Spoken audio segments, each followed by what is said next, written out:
Olá pessoal, boa noite. Voltamos aqui com mais uma live do Papo Tech em Confraria. E gente, a live hoje está espetacular. Olha só onde a gente está na praia. Uma live, vamos falar direito na praia hoje, tá? Que a gente está com o nosso amigo aqui, Celinho. Então a gente fez um desafio hoje com o pessoal da Fornexus, né? Com o Célio, fazer uma live em plena praia de Taparica, né? Aqui em Vila Velha, onde a gente mora. E aqui com esse mar aqui atrás de mim, que daqui a pouco vocês não vão ver que vai escurecer.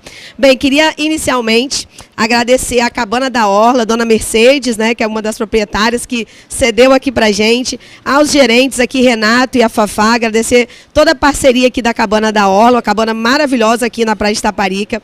Agradecer aos meninos da Fornexus que toparam o desafio, Augusto e toda a sua equipe, muito obrigada, né? E também, claro, a Casa do Porto, que não é porque não é que é na praia que a gente não ia ter o vinho deles, né? Então o Gil, né, Rodrigo, obrigada. Trouxemos aqui um vinho, uma safra de 2018, um vinho branco, porque a gente está na praia, né? Da Chateau também, maravilhoso, né? Então é uma das especialidades em vinho. É um branco extremamente elegante, fresco, apesar de ser Sauvignon Blanc, né? E Semillon. Muitos amadurecem em barricas. Então esse vinho aqui é um vinho especial que a gente trouxe para essa live. Você encontra esse vinho lá na Casa do Porto. Bem, o nosso convidado de hoje, né, é o Célio de Carvalho Cavalcante Neto, né? Esse neto pesa, tá, gente? A gente vai ter hoje um papo super descontraído com o Celinho, porque a gente é amigo, então a gente já fala assim, Celinho. O Celinho é advogado, formado em Direito pela Universidade de Vila Velha, pós-graduado em Direito Tributário pelo Instituto Brasileiro de Estudos Tributários, IBET. Bem, hoje a gente vai ter, vou passar para a Milza daqui a pouco, a gente está desfalcada, né? Está sem a Tamires, está passando mal, está doente, está de cama, mas na próxima a gente espera estarmos todos juntas, nem que seja online, né, Milza, de casa, né? Às vezes acontece a gente não poder especificamente vir em alguma, a gente tenta sempre juntar as três, né? Mesmo que seja online, mas tá dodói, né? Não tem jeito, né? Lourinha, sinto muito que você tá dodói no dia, que é do dia da bagunça, entendeu? Que a gente, depois da live, a live não é bagunça, tá, gente? A live é séria e o assunto é sério, apesar da gente levar de forma descontraída. Mas depois da live... Aí sim, o pré-carnaval, né, Celinho? A gente já está no pré-carnaval. Então, sinto muito, Lourinha, que você não está presente, mas um beijinho para você. E boa noite para todo mundo, para todos os nossos amigos que estão nos assistindo, para as pessoas que querem acompanhar o assunto hoje. É muito especulado, vamos dizer assim, porque pouca gente sabe sobre... né?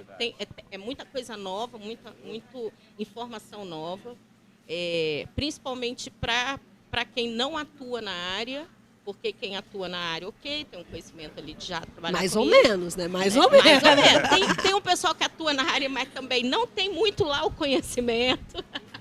Mas a gente espera que vocês consigam, né? Aprender bastante hoje, porque a gente com certeza sabe que a gente vai aprender. Conteúdo não falta, né, Celinho? O nosso Celinho. tema, gente, que a gente está dando suspense aqui, vai ser sobre transação tributária. E já queria dizer para vocês que o material é extenso, claro, a gente nunca esgotaria ele em 30, 35 minutos. Então o Célio teve todo o cuidado de fazer uma apresentação e a gente vai estar disponibilizando ela no site da Tasso e no site da Expertise posteriormente. Celinho, a palavra agora é com você. Olá, pessoal, boa noite, tudo bem? Boa noite, Carlinha. Boa noite, Milza. Inicialmente, eu gostaria de realmente parabenizar vocês duas por essa iniciativa. Iniciativa de falar do direito, que é algo tradicional, formal, na beira da praia. Falar de direito na beira da praia é algo inusitado. Então, vocês estão inovando, vocês estão de parabéns, vocês são empreendedoras, vocês são mulheres de sucesso, então não tem como deixar de registrar o parabéns para vocês. E o tema de hoje é um tema realmente bastante atual, um tema bastante intrigante do direito tributário. A gente vai falar um pouco sobre transação tributária. E o que seria a transação tributária? Pelo próprio nome da palavra, é um acordo tributário. Um acordo que, ao contrário de uma situação normal, de uma relação civil, onde duas partes plenamente capazes podem abrir mão de um direito, nós vamos estar falando de uma transação em que envolve um ente público. Um ente público que detém as prerrogativas normais de zelar pela coisa pública. Então, a coisa pública, ela não pode ser disponibilizada de qualquer forma. A coisa pública, ela pode ser disponibilizada mediante lei, mediante disposição legal específica que preveja os critérios para tanto. Então, isso é a transação tributária. A transação tributária é justamente a concessão mútua entre um ente público e um ente privado, ou dois entes públicos, porque isso também é possível. A transação tributária pode abranger entes públicos de uma mesma gradação, ou seja, um Estado e a União, um município e a União com o Estado e sucessivamente, mas a transação é algo que, de fato, vai envolver um ente público. E vejam, a transação está prevista lá no Código Tributário desde 1966. E desde 1966, ela não foi... Eu não era nem nascida, você sabe, né? Nem eu, muito menos eu. Ainda bem, nenhum de nós três. E ela não foi regulamentada. E não foi regulamentada por quê? Acho que faltava um pouco de interesse, de um avanço, uma maturidade jurídica para se chegar nesse ponto. Porque a doutrina jurídica sempre foi no sentido de que algo que é público não se transaciona. Não tem como um gestor público decidir o que ele vai transacionar ou não. Mas isso foi evoluindo e até o novo Código de Processo Civil de 2015 trouxe alguns avanços sobre a transação em matéria processual e isso veio se fortalecendo também em matérias tributárias. E aí, a figurinha que consta até, eu demorei para procurar, mas veja, é uma pata de um leão dando a mão para um ser humano. Qual o simbolismo disso? Essa união é importante. Qual o simbolismo disso? O fisco, ele é vulgarmente conhecido como um leão, né? Porque ele é feroz, ele avança sobre os impostos, avança sobre a economia a ponto de recolher os impostos. Mas ele também pode ser um leãozinho que pode estar lado a lado com o empresariado. Então, essa figura é justamente para simbolizar o leão dando as mãos para o empresário, que é justamente um símbolo da transação. E aí, como eu estava falando, a transação ela estava prevista lá no Código Tributário Nacional desde 1966.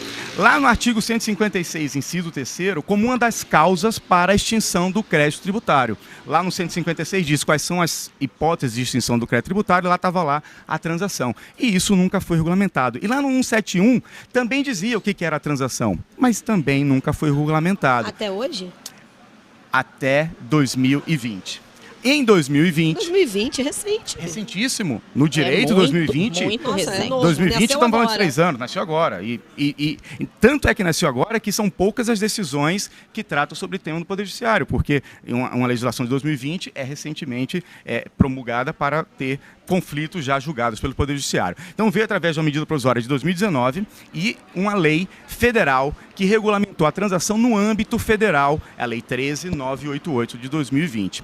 E o que essa lei traz em linhas gerais? Essa lei diz o quê? Quais são os requisitos? Lembra que eu falei lá no início que o ente público ele não pode transacionar de uma forma livre, porque ele não está falando de algo privado, está falando de algo de interesse público? Então essa lei trouxe os critérios, os requisitos básicos a serem observados. Lembrando que o ente público ele precisa estar autorizado a fazer, né? Claro. É o contrário do que do privado. Se não tem proibição, o privado pode fazer. Isso o ente aí. Público não. Tem que estar permitido legalmente para que ele faça. E essa permissão é justamente a lei de 2020. E ela trouxe conceitos gerais, né? Ela vem trazendo algumas informações básicas para como ser feita essa transação. E o que diz a lei? Ela traz o conceito de transação. Lá no artigo 1º, ela diz o seguinte, ó. Essa lei estabelece os requisitos e as condições para que a União, suas autarquias e fundações e os devedores ou partes adversas realizem a transação resolutiva de litígio relativa à cobrança de crédito da fazenda pública de natureza tributária ou não tributária. Logo que essa lei foi promulgada em 2020, havia uma proibição para a transação dos débitos que não estivessem inscritos em dívida ativa ainda. Eram só os débitos inscritos em dívida ativa. Isso foi alterado agora em 2022 e permitiu também que os débitos não inscritos em dívida ativa também pudessem ser transacionados. Ótimo, porque a dívida ativa aumenta em 10% a sua dívida. Claro. Se você pode transacionar antes, você já economiza 10% nessa brincadeira. E pelo menos aqui no estado do Espírito Santo, vocês vivem isso dia a dia, a Receita tem demorado muito para encaminhar as dívidas à Procuradoria. Inclusive, numa palestra no final do ano passado, o procurador da Fazenda daqui do Estado, da União aqui no Estado, foi cobrado sobre isso e falou, olha, quem encaminha isso é a Receita, então vocês têm que questionar isso com a Receita. É porque um órgão não pode interferir na competência do outro. Né? Existem mandados de segurança ajuizados para forçar a Receita Federal a encaminhar a Procuradoria para a judicialização para inscrição individuativa. E isso foi resolvido com a alteração da lei de 2022. Mas, e aí, olha o que diz o parágrafo 1º do artigo 1º. A União, em juízo de oportunidade e conveniência, ou seja, não é dado ao contribuinte escolher quando fazer. Quem vai escolher quando fazer é a União. No juízo de oportunidade e conveniência, poderá celebrar a transação nas modalidades de que trata a lei. Então, o primeiro ponto é a União que vai ter a prerrogativa de dizer como e quando fazer, e não o contribuinte de escolher quando fazer. Marcelinho, só para ser tempestiva, é o contribuinte que tem que iniciar o desejo de fazer a transação. Eu ia perguntar isso, se o contribuinte pode pedir. Pode pedir, ou é o órgão que faz isso. Nós vamos ver mais na frente, tem 3 tipos de transação. A transação de iniciativa da própria Procuradoria ou do próprio ente, a transação de iniciativa do contribuinte, que aí é quando o contribuinte propõe alguma coisa para a União, e aquelas transações por adesão, onde a União estabelece critérios e adere quem quiser. Tá? Então são essas 3 possibilidades que a gente vai falar um pouco de cada uma mais na frente. Lá, eu já adiantei, mas a legislação antes previa só os débitos inscritos em dívida ativa. Agora, com a alteração da lei 14.375 de 2022, foi permitido também que os débitos ainda na Receita Federal já possam estar transacionados também. E nós vamos ver mais no final, a gente dá um spoilerzinho, recentemente, já na gestão do governo Lula, foi editada uma legislação, medida provisória, já trazendo uma transação para os débitos lá na Delegacia de Julgamento e no CARF. A gente vai falar sobre ela lá no último item dessa nossa live. Então, hoje é possível tanto da Procuradoria como da Receita Federal. E aí, lá nessa mesma artigo, ele faz referência ao artigo 171 do Código Tributário, quando ele diz o seguinte, olha, a transação de crédito de natureza tributária será realizada nos termos do artigo 171, ou seja, a lei trouxe validade, confirmação de validade daquilo que previa o Código Tributário lá da década de 60. Então, essa lei veio a confirmar isso. E para regulamentar essa lei, no âmbito da Procuradoria, o que a Procuradoria fez? Editou uma portaria. A portaria 6757 de julho de 2022, não é essa a primeira, houveram outras, mas essa é a que está valendo hoje. Ela vai trazer quais são os requisitos mais detalhados da operacionalização dessa transação, já que a lei ela não é tão detalhada, ela fixa critérios macros. Ela não regulamenta, né, na realidade. Né? Então a gente tem que também, além da lei, tem que olhar as portarias e tudo que está ali naquela competência para a gente poder não cometer nenhum erro, né, Celinho? Exatamente. E como a regulamentação ela vem muito mais detalhada do que a lei, é nessa que a gente vai começar a partir, sabendo sempre e lembrando sempre que a regulamentação não pode mais do que previsto na lei. Ou seja, é comum também as regulamentações da Procuradoria trazerem inovações que a lei não prevê. Fato novo, né? Trazerem inovações que a lei não prevê. Então a gente vai olhar a portaria, mas sem esquecer o que está na lei para justamente saber o que é legítimo. A portaria ela só regulamenta, ela não traz coisas novas. E o que diz o artigo 1º da portaria 6757? Ela diz justamente o seguinte, a portaria disciplina os critérios para aferição do grau de recuperabilidade das dívidas, isso é uma inovação. Vocês já ouviram falar das empresas de classificação de risco. As empresas de rating classificam grandes empresas. Hoje a Procuradoria tem uma... É a base, né? Na realidade, o rating é muito conhecido na área financeira, né, Celinho? Na área tributária também tem. E é muito interessante isso, Célio. Eu sou uma defensora disso. Por quê? Porque eu acho que para você fornecer um parcelamento, você deveria ter um rating de contribuinte.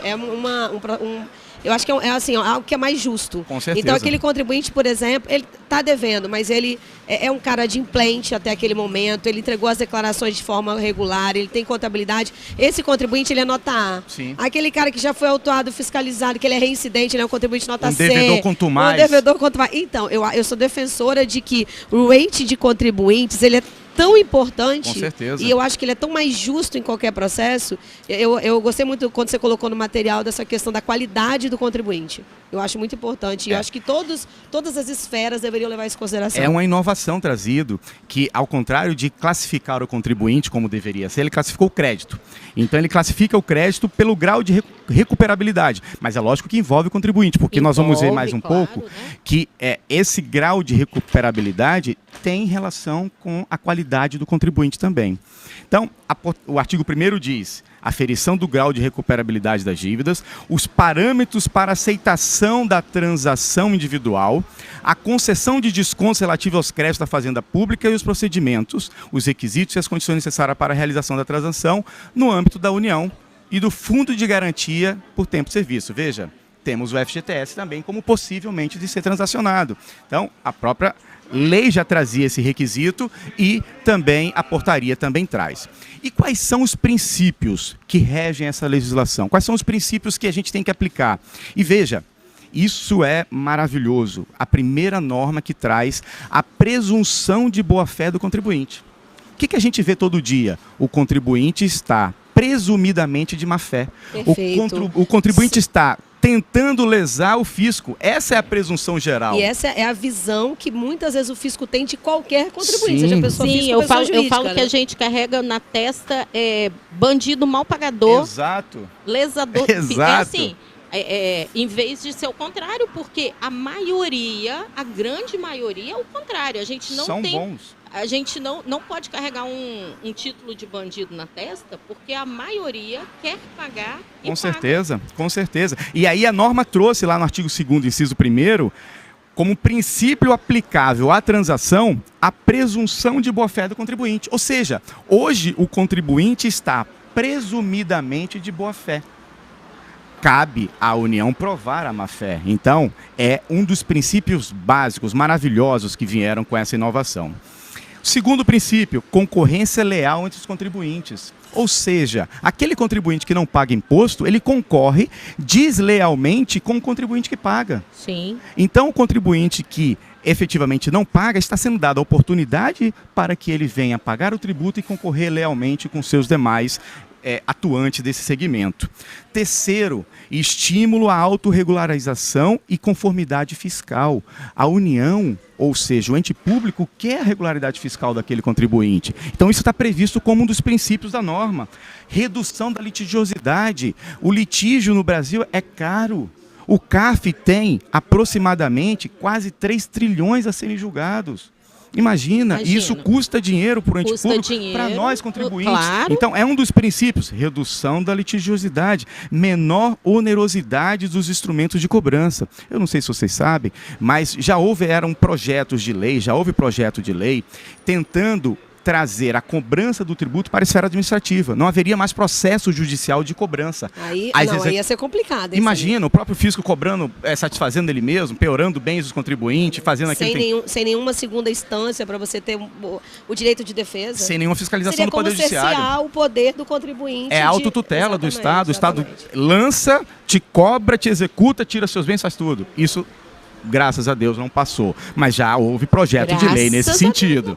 Ô Celinho, a gente queria aproveitar aqui e agradecer a presença da Aline, né, que ela está assistindo a gente lá de Ribeirão Preto, São Paulo, tá? Que bom. Walter Leno, meu amor, um beijo, daqui a pouco te vejo aqui, né? Tiago Tononi também, Wanderson Amaral. Professor Walter Leno.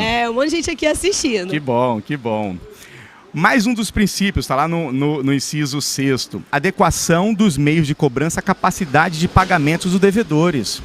Ou seja, olha só que bacana que está previsto na norma. Adequação da capacidade de pagamento do devedor inscrito em dívida ativa. Não adianta eu achar que aquele contribuinte vai conseguir pagar se ele não tem a capacidade de pagamento. Então, é um dos princípios trazidos lá na portaria. Isso daí é importante porque, às vezes, você pega a empresa que passou por uma situação complicada e a gente viveu isso muito de perto agora com a pandemia, né? A realidade bateu a porta de muitas empresas que são boas empresas, são bons pagadores, passaram por uma situação inusitada e não puderam pagar. Com certeza. Não adianta você matar essa empresa, porque se você quiser segurar 20% do faturamento dessa empresa no mês, por exemplo, você afundar essa empresa e ela quebrar, nem o fisco vai receber. Sim. E a economia vai ficar prejudicada daquele ambiente, daquele local. Problemas vão sociais. perder empregos, Exato. vem todos os problemas sociais atrelados. Então, é muito mais inteligente que o fisco receba o que aquela empresa consegue pagar para mantê-la viva.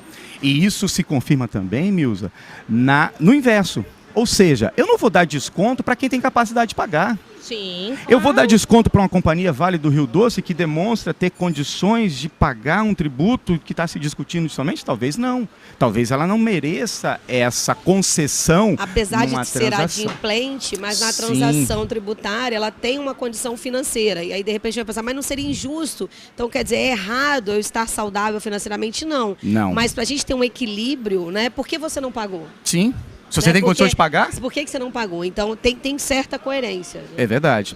Mais um dos princípios, autonomia da vontade das partes na celebração do acordo. Ou seja, é um ato voluntário de se transacionar, seja da União, seja daquele ente privado que está voltado para essa transação.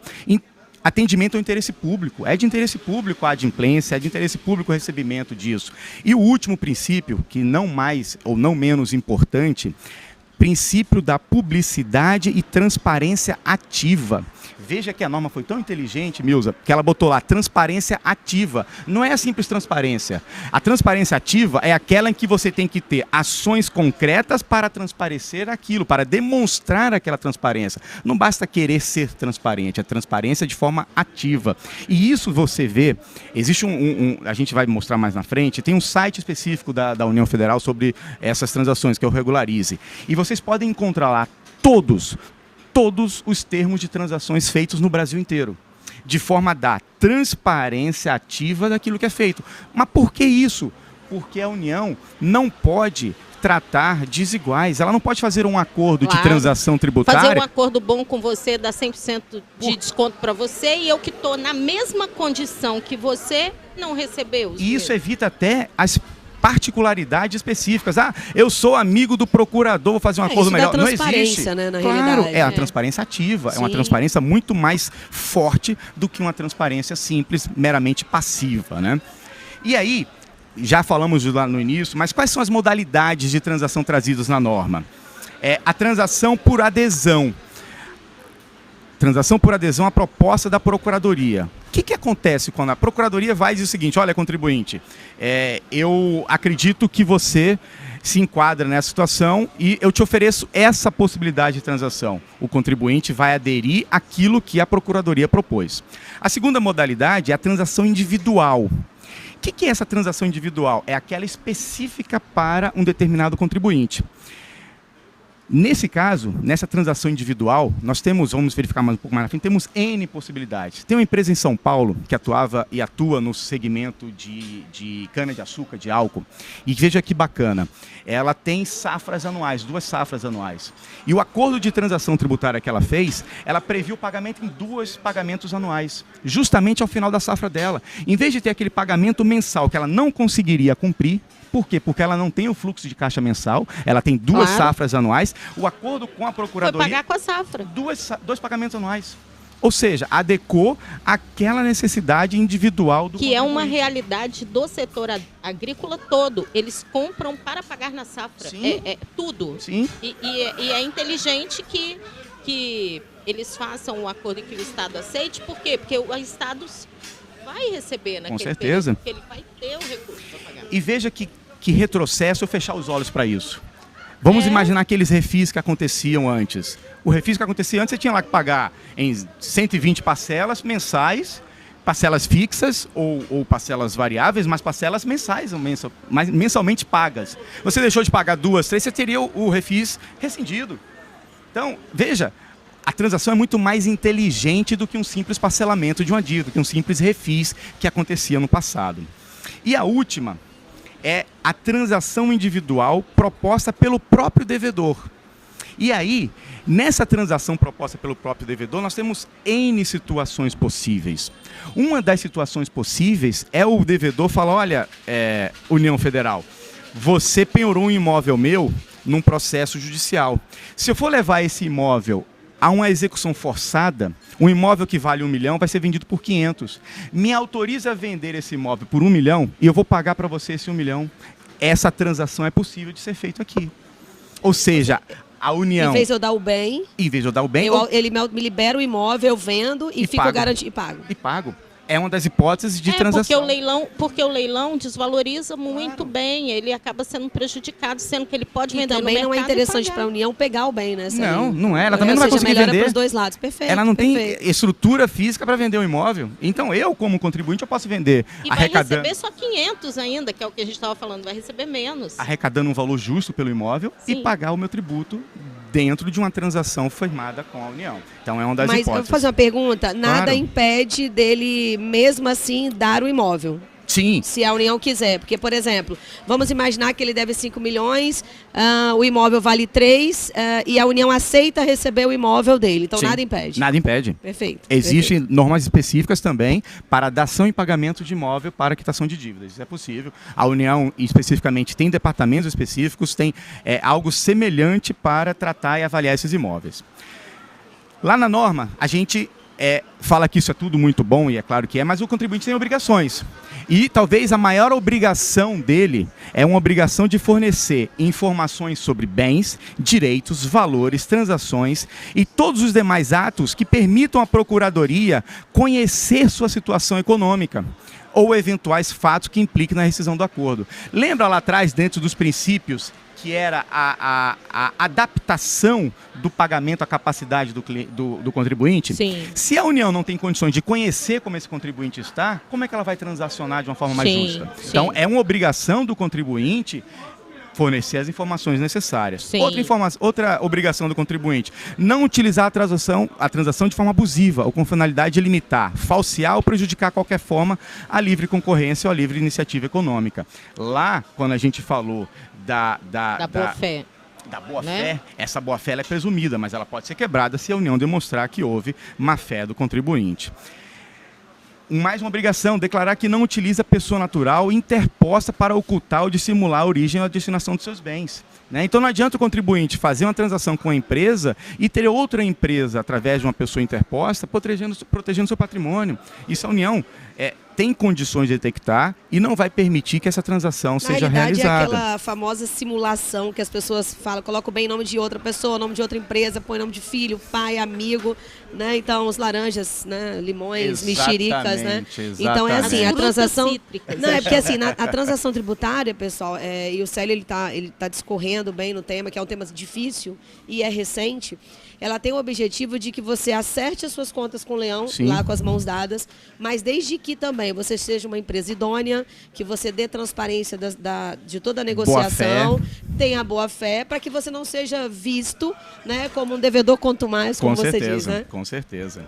Outra obrigação do contribuinte, declarar que não alienou bens ou direitos com o propósito de frustrar a recuperação. Então não adianta eu, previamente à minha transação, me desfazer de todos os meus bens e depois dizer, olha, União, eu não tenho condições de pagar, eu quero fazer uma transação. Não, mas se você praticou algo, você vendeu ato fraudulento tudo que você tinha para poder você não ter condição então, você de pagar. Você tem que declarar que não alienou esses bens, é uma obrigação sua.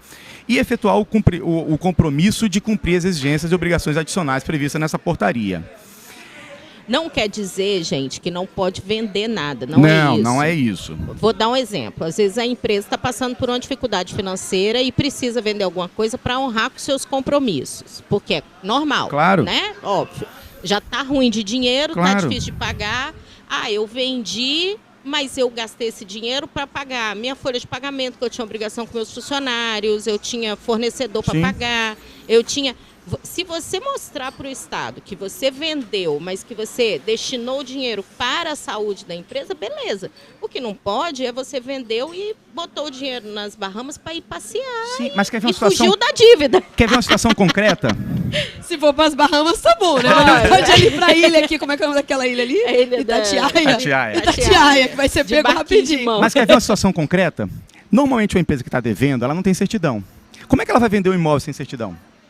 Ela vai ter que dar algum jeitinho para tentar vender essa certidão. Então, eu tenho o imóvel, não tenho certidão para vender. O que eu posso fazer, União? Quero vender esse imóvel.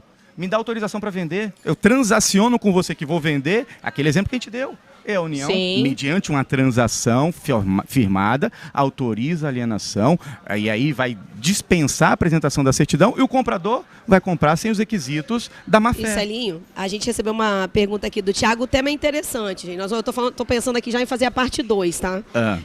O Thiago perguntou o seguinte: diante da presunção do não pagamento, visão do fisco, o contribuinte não teria que comprovar ou acordar formalmente quanto ao pagamento da dívida, neste caso, quando ele opta por vender o bem para o pagamento da dívida? Sim, a transação é vender para pagar.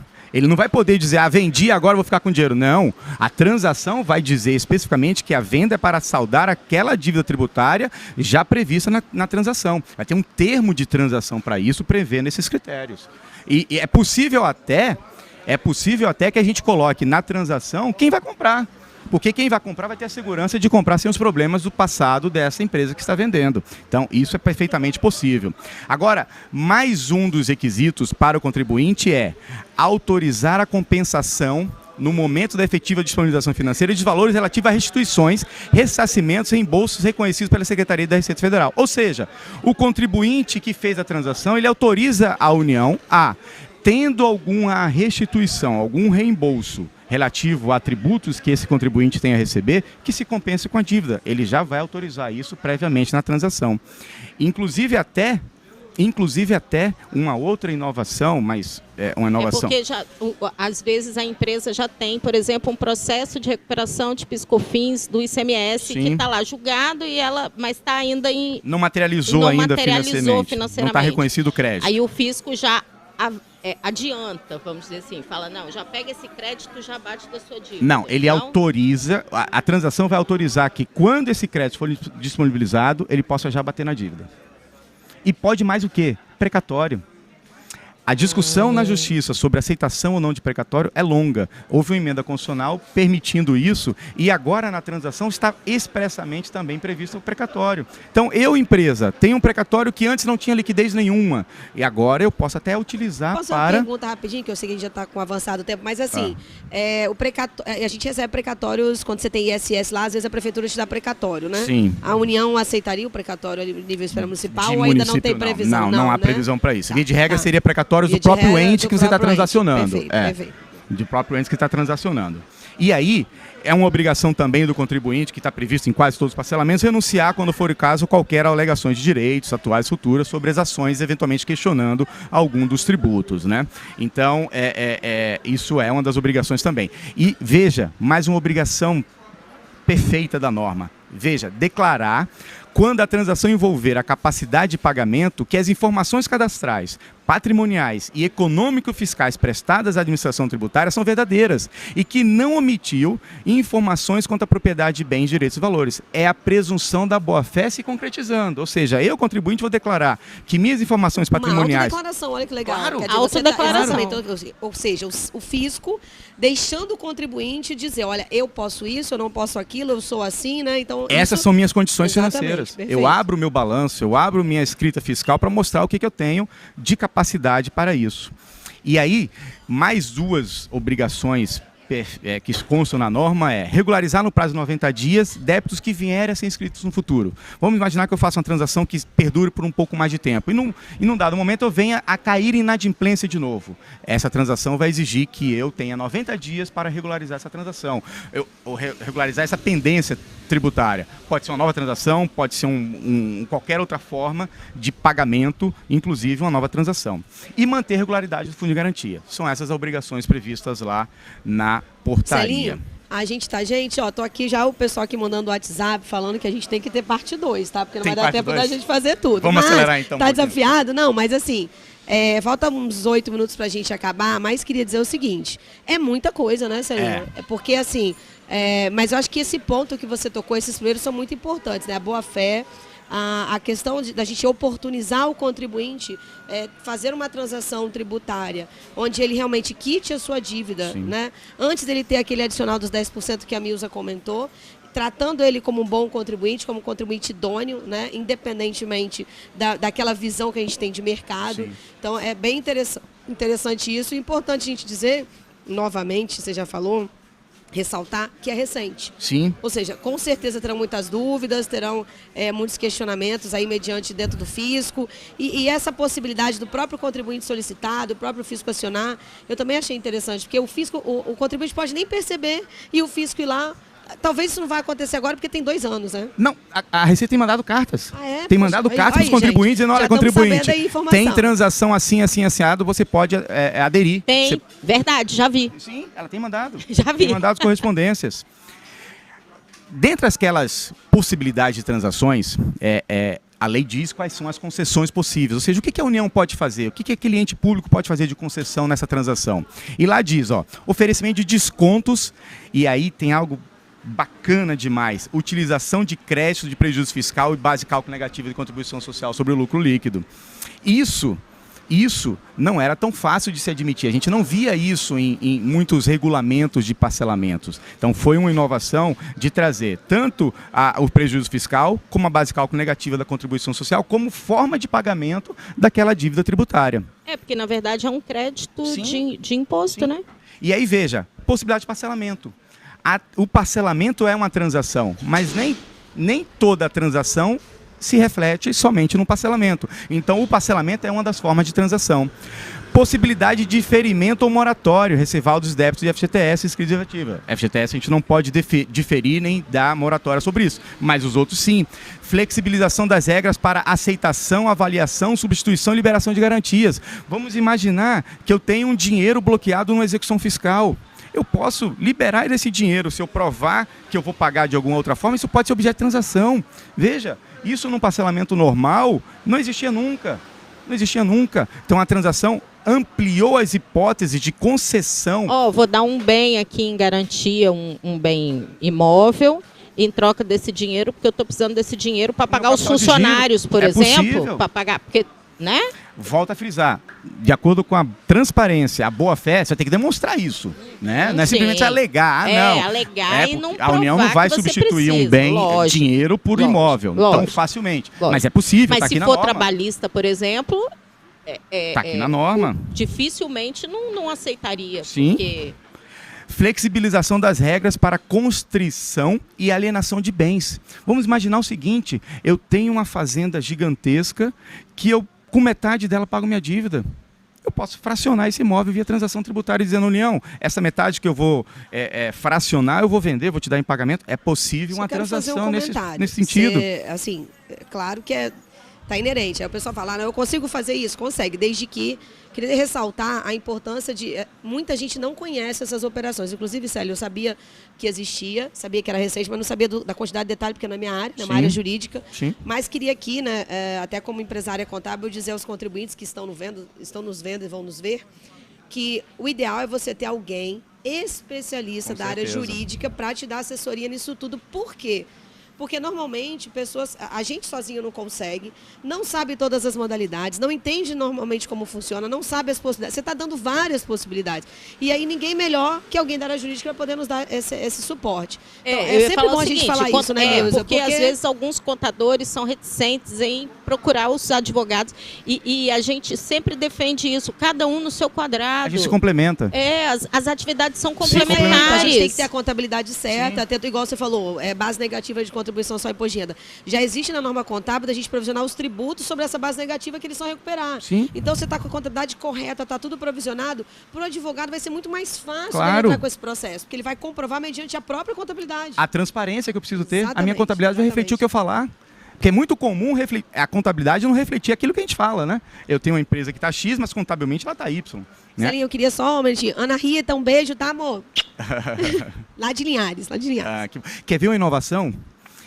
Quando você obtém descontos de tributos, qual é a consequência natural disso? Isso virá uma receita financeira. Eu tenho que pagar tributos sobre o desconto que eu consegui. Tributos sobre desconto. Sobre desconto. Essa é a regra natural. A lei isenta isso. A lei reconhece que os descontos não serão base de cálculo para os tributos como receita financeira. Você imagina, isso não acontecia antes. Então, um contribuinte que fosse cumprir a lei, se ele tem uma dívida de 100 mil e pagou por ela 50, ele teve uma receita de 50, uma receita financeira, que é o desconto, e deveria pagar tributo sobre isso. Sim. Agora não mais. A legislação previu especificamente que isso não é base de E cálculo. esse desconto da transação não vai ser tributado. Sim. Agora, a legislação é mil maravilhas? Não, claro que não. Ela tem os aspectos mais duros. E quais são os aspectos mais duros? As vedações que ela tem. A primeira vedação, que é uma vedação básica, é a transação não vai poder reduzir o montante principal do crédito ou conceder desconto sobre qualquer valores devidos aos trabalhadores, conforme critérios estabelecidos na lei tal. Então, veja, não vai haver transação reduzindo-se principal, via de regra. Existem algumas hipóteses que sim, mas via de regra não se reduz principal.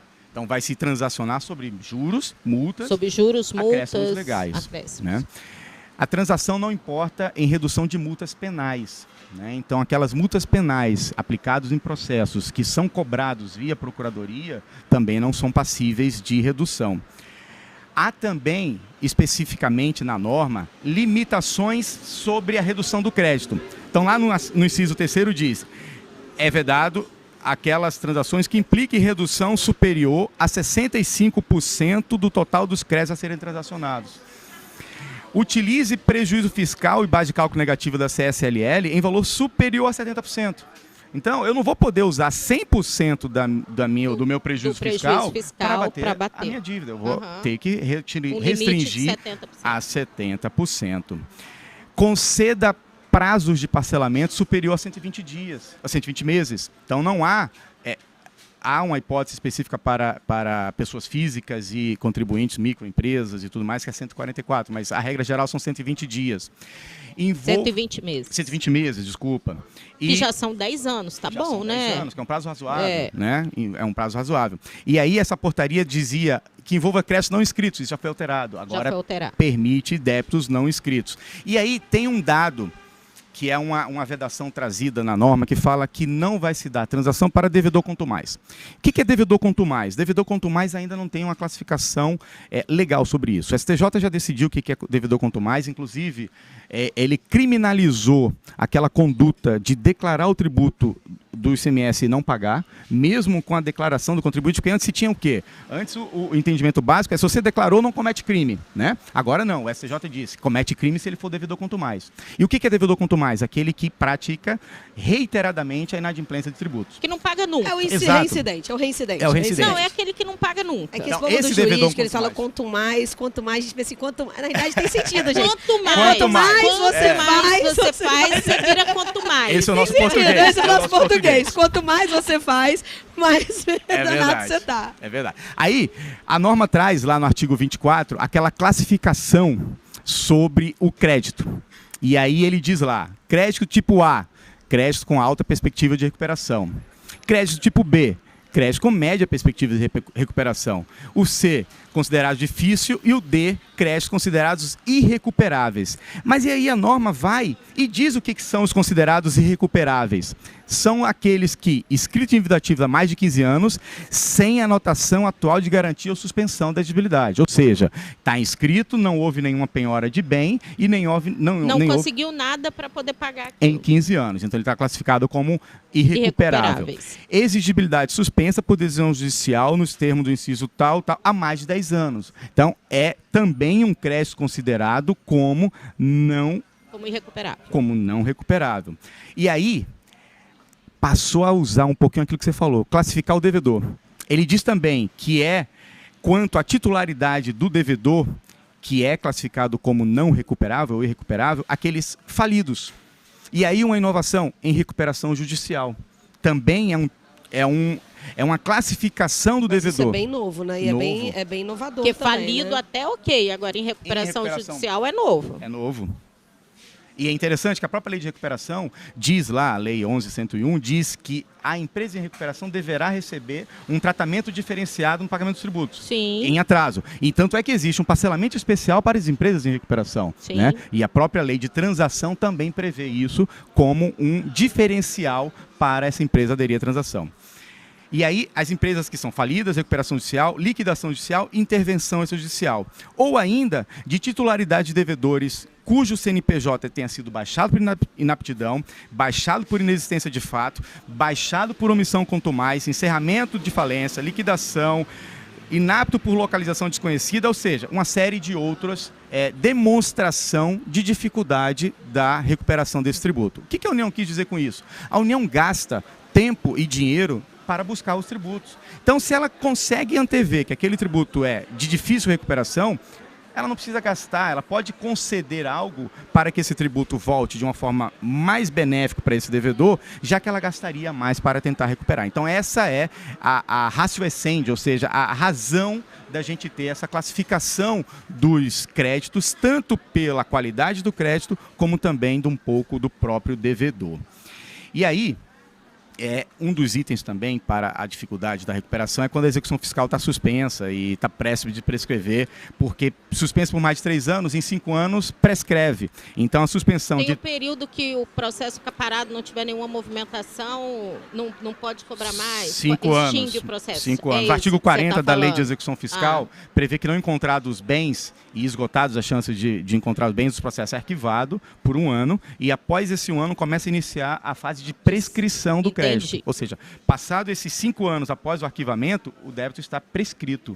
E aí o processo deixa de existir, a dívida deixa de existir também. Entendi. Então, aí a União diz o seguinte, que as dívidas que tiverem com processo suspenso em 3 anos, não deu os 5 ainda, porque os 5 ela perde. Então, com 3 anos, ela pode dar uma qualidade melhor nessa negociação. E aí, qual é o cenário que a gente tem de dívidas hoje? Eu tenho um dado atualizado até o final de 2021, que dizia o seguinte, que a União tem 2,72 Achei trilhões... muito interessante esse slide seu. 2,72 trilhões de reais a serem recuperados. Isso é algo assustador, a quantidade de dinheiro a ser recuperada, tributos que não foram recuperados ainda. Ou seja, que é possível de serem recuperados utilizando esses métodos, esses critérios mais razoáveis. E aí... Caraca, mas é muito dinheiro. Dentro da classificação do rating dos débitos, a gente percebe que apenas 34,61% estão classificados entre o rating A e B, que são os ratings de certeza mais provável de recuperação e um pouco mais provável, classificados no item A e B. Ou seja, só 34,61% desses quase 3 trilhões são mais prováveis de serem recuperados. É um número assustador. E Não aí, é um número assustador, mas é importante para os contribuintes saberem as possibilidades que eles têm, Salinho. Claro. É assustador para a União. Claro. É por isso que a transação veio. Porque não adianta a União entupir o Poder Judiciário de execuções que não vão à frente. Não vão à frente, é melhor ter mecanismos inteligentes de recuperação desse crédito do que ficar só com processo judicial. Eu digo um negócio, processo judicial não é bom para ninguém. Advogado não ganha dinheiro com processo judicial. Advogado ganha dinheiro com solução de problemas. Advogado que ganha dinheiro com processo judicial, ele pode passar fome. Na pandemia, só para vocês terem uma noção, o Poder Judiciário Estadual aqui do Espírito Santo ficou quase 18 meses fechados. Você imagina um advogado que vive de processo judicial... Vive de, como é que fala? Contencioso, Contencioso. Né? Então, o processo judicial é um dos caminhos para a solução do problema, mas não é o único. E o advogado tem que estar atento para isso e buscar sempre a solução do problema e não o processo judicial.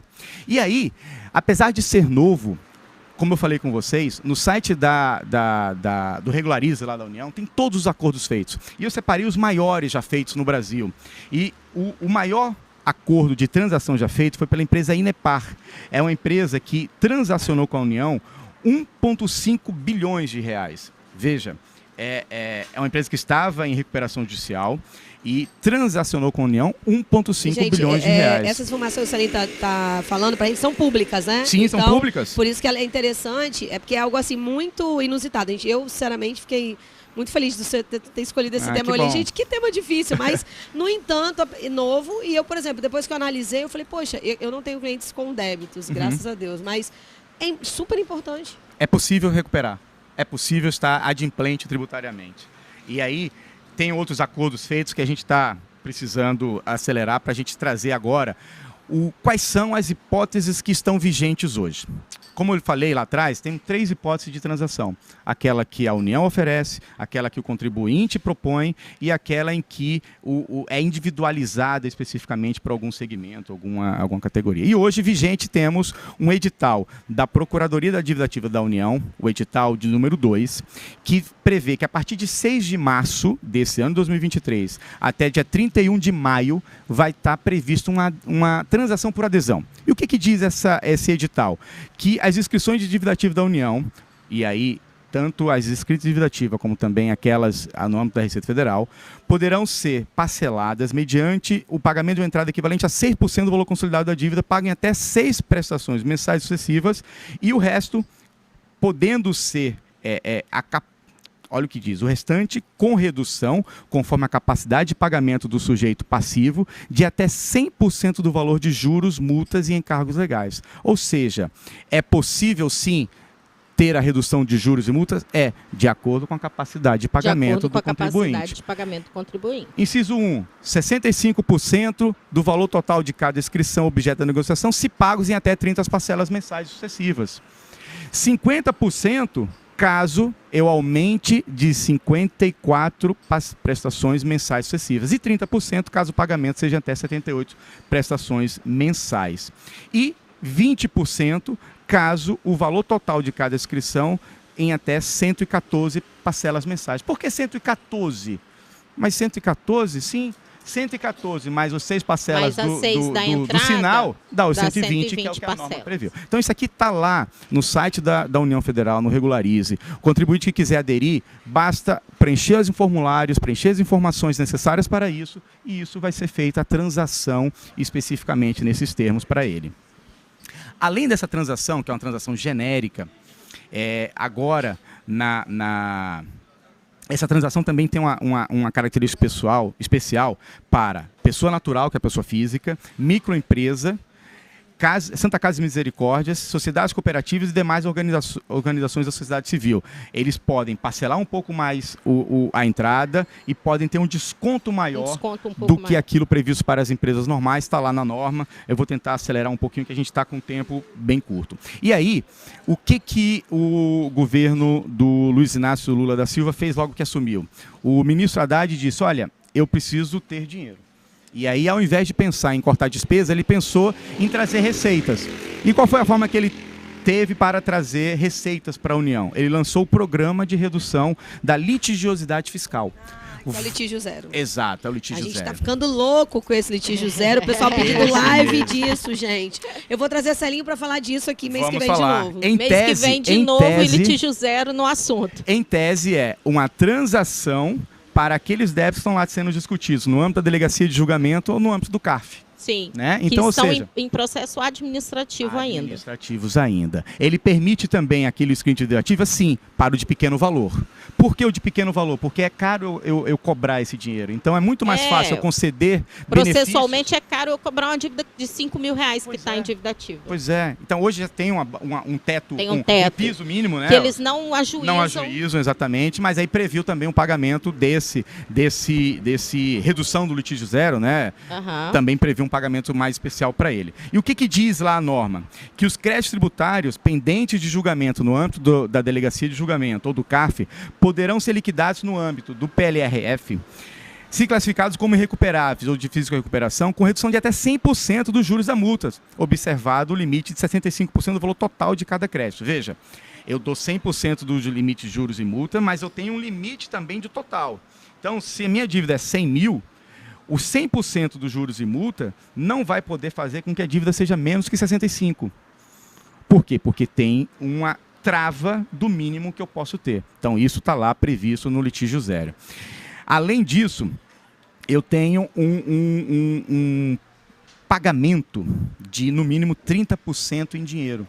Lembra que eu falei que o objetivo do governo é arrecadar mais recursos no curto prazo? Então ele previu 30% de pagamento em até 9 parcelas mensais e sucessivas em dinheiro. Por que em dinheiro? Porque o restante dos 70% pode ser pago com base negativa e prejuízo. De lucro líquido, como também com crédito decorrente de prejuízo fiscal. Sim. Então, eu tenho possibilidade hoje de zerar uma discussão tributária com base nessas informações. isso está lá previsto, como a gente pode operacionalizar isso. A decisão de aderir ou não, a gente tem que envolver uma decisão jurídica de avaliar os riscos e as probabilidades da discussão tributária tratado administrativamente, né? Ou seja... com certeza, porque se eu já estou em discussão daquilo, claro, o governo também é esperto. Eu estou Claro. discutindo. Ele fala, não, adere ao litígio zero, acabou a discussão, filho. Exatamente, eu não vou poder mais, no futuro, recuperar esse valor. Eu desisti, eu transacionei, eu não vou poder mais me aproveitar dessa discussão. E aí, as transações houveram, recente, transações por temas. Então, temas sensíveis no Poder Judiciário, a União falou, opa, eu tenho condições de perder, vou dar uma transação, vou dar uma modalidade de transação para que os contribuintes desistissem da discussão litígio, judicial da briga. e fizessem um pagamento com uma condição mais vantajosa. E aí, só para a gente fechar, Carlinhos, eu sei... E aí, a gente Pra viu fechar, aqui Cavalcante, né? Para fechar agora, a norma é uma norma de caráter multidisciplinar. Ou seja, ela está prevista não só para a União, ela está permitida também para os estados e municípios. E aí eu tive o cuidado de pesquisar, tudo bem? Ó, a Tamires saiu da cama, tá quentinha aqui, eu sou do Bem-vinda, frio, mas tá aqui para o encerramento também, né? Que bom, que bom. Eu fiz uma pesquisa para identificar quais estados que já têm algum instrumento de transação. Né? Estados e municípios, né? E aí, um dado do Jota, um site bem atuante no direito, mostrou que ao final do ano de 2022, apenas 7 estados tinham normas específicas sobre transação, né? Um deles é São Paulo, que foi talvez o primeiro. Eu ia falar isso agora, porque São Paulo a nível de estado tem. Exatamente. E ele, inclusive, tem qualidade de contribuinte. Sim, sim. E a nível de municípios, o município do Rio de Janeiro tem uma norma bastante eficaz também. O município de São Paulo também tem normas fiscais. Minas está operacionalizando isso e alguns outros estados também estão operacionalizando. E no Espírito Santo, o que a gente tem? A gente tem alguma norma sobre transação? Não. Mas a gente tem um órgão muito atuante. Não sei se ouviram falar do CIRA, Comitê Integrado de Recuperação de Ativos. O que é isso? É um comitê montado pelo Estado do Espírito Santo que abrange tanto a Procuradoria do Estado do Espírito Santo, a Procuradoria da Fazenda Estadual, né? Abrange o Ministério Público Estadual, a Delegacia de Crimes Fazendários e os auditores da Receita Estadual. Então é um órgão multidisciplinar que tem feito transações no âmbito do CIRA para regulamentar dívidas tributárias do Estado do Espírito Santo. Então existem transações permitindo pagamentos de dívidas estaduais mediante a aplicação de um percentual do faturamento do devedor.